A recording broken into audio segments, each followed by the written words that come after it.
Kuartal kedua pertumbuhan negara dikatakan naik 7%. Sahabat tahu kan, masyarakat kita sangat limit sekali pengetahuannya. Memang selama 20 tahun ini, cara memimpin negaranya seakan tidak meminteri rakyat, tetapi malah membodohi rakyatnya. Jadi, data 7% ini salah. Ya enggak, bukan salah. Data itu benar 100%. Tetapi pemahaman masyarakat yang awam, terutama pengagum pejabat-pejabat saat ini, salah memahami arti naik 7% itu yang memang digiring ke arah tidak paham. Demikian juga oposisi. Itulah mengapa New Mind tidak impress dengan oposisi, tidak mau gabung dengan oposisi, karena memang aneh dan gak paham bernegara semua. Semuanya politikus, bukan negarawan. Sisanya, barisan pasukan yang dikatakan penjual agama yang kalah dengan mereka yang pakai kampanye kebinekaan yang didukung dengan cuan yang besar. Begitu angka 7% kuartal kedua naik, oposisi bengong. Gak ngerti atau malah nuduh data tersebut hoax. Sementara pengagum pejabat mengatakan, tuh naik kan, hebat kan pejabatnya. Sementara realita, tetangga seputaran dan orang jauh sebelum PPKM sudah berat ekonominya. Sekarang lebih nggak muter lagi, nambah sekarat,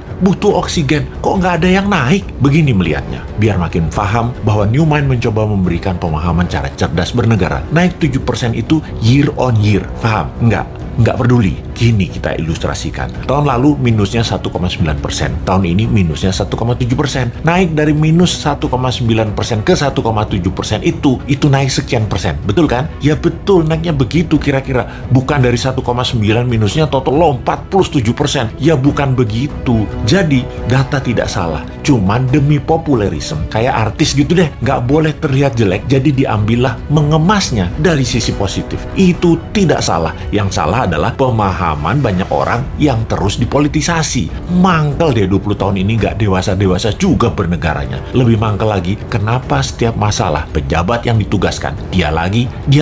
Ini menunjukkan apa? Tidak ada yang mampu, atau dia tidak paham mengelola, atau manajerialnya lemah, atau dia memiliki gaya kepemimpinan yang lain, yaitu gaya kepemimpinan yang menugaskan anak buah, dan kalau anak buah salah, anak buahnya yang disalahin karena ketidakmampuan tersebut. Posisinya kayak menang, kayak raja. Kalau kayak gini ini bukan leader yang baik. Kalau di perusahaan ya, seorang direktur memanggil 5 manajer di bawahnya dan menugaskan masing-masing departemen harus untung, harus membuat profit. Bayangin, buat profit itu kalau di perusahaan. Kalau menteri mah nggak buat profit, hanya menyelesaikan masalah non-cash. Harusnya gampang ya. Lalu manajer tadi tidak ada yang menghasilkan profit. Direksi tadi marah-marah. Kenapa? Target tidak tercapai. Manajer balik lagi kerja, nambah runyam, bukan nggak profit malah rugi. Direksinya nambah marah-marah. Ketika laporan ke pemegang saham, direksi mengungkapkan kinerja manajernya. Entah bagaimana, mungkin karena shareholdernya bukan orang pintar juga, mereka banyak yang setuju memang manajernya yang nggak bisa kerja, setuju dengan direksi. Di sisi shareholder, ada shareholder yang minoritas yang mengatakan, bukan, itu direkturnya yang tidak bisa mengajarkan manajernya, tidak directed leader,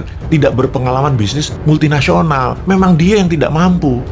Malah ribut sesama pemegang saham dan berusaha membeli saham milik minoritas dengan harga murah. Lalu diusahakan yang beli adalah investor asing, dan yang minat adalah investor dari Tiongkok yang memang mitra dagang perusahaan tadi. Sudahlah, itu hanya ilustrasi, capek kita balik ke pokok awal tadi. Lalu sektor mana yang naik? Sektor yang dipegang oligarki, yang memang hanya 3% mereka itu, tapi mengendalikan 70% ekonomi. Wis, ngerti ya ilustrasinya ya? Sudah, sana berantem lagi. New Mind mah nonton aja, habis kita dianggap wong bodoh, padahal bodoh beneran.